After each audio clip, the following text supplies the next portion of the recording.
So everybody's talking right now about the cost of living crisis, and I think actually there is a true concern here, because this morning I started to think about, well, what is the impact of people at the moment in real sense? So rather than saying inflation at 10%, price of goods and services are rising, wages are not growing, what does it actually all mean? The RMT are striking for better wages, etc., etc. So I wanted to kind of distill this into a bit of numbers to understand what is going on in the economy at the moment. And what I found is actually truly shocking, because I'm going to share with you that what I found in terms of what happens to the average person in the UK who's earning an average wage. So let's start with that. So the average wage in the UK is right now, according to the ONS, is £31,700. That's per annum, and the source is ONS. So we can trust that source for where the data is coming from. So that's the first thing. So when we divide that by 12, we get £2,600, £666 per month of earnings. That's what the average person will be earning. So the next thing is, I'm going to just pull this here.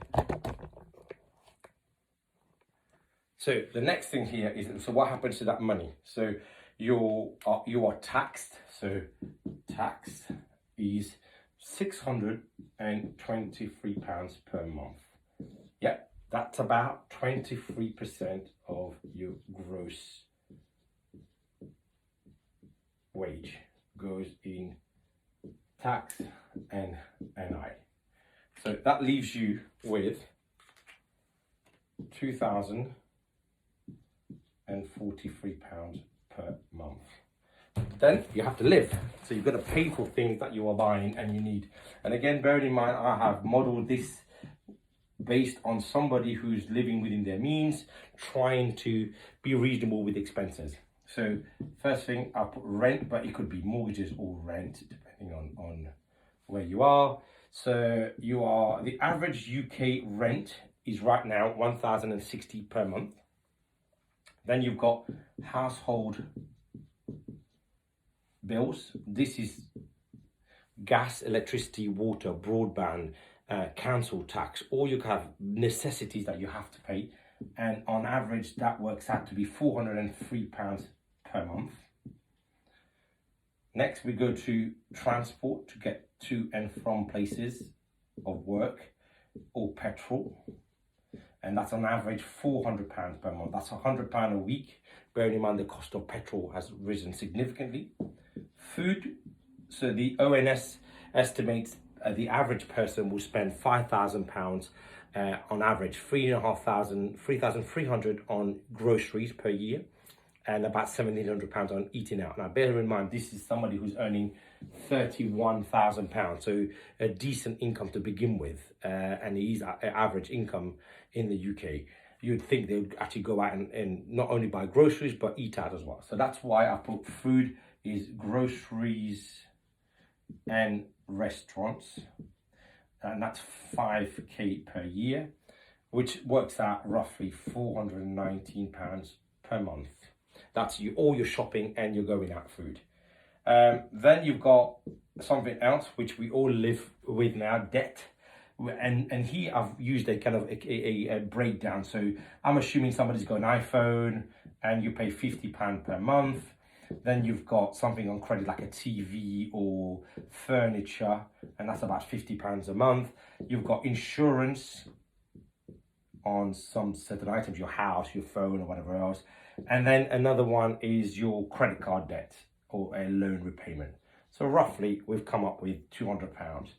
So when I add that now to the total expenses per month, this is what I get. I get £2,482 of spend.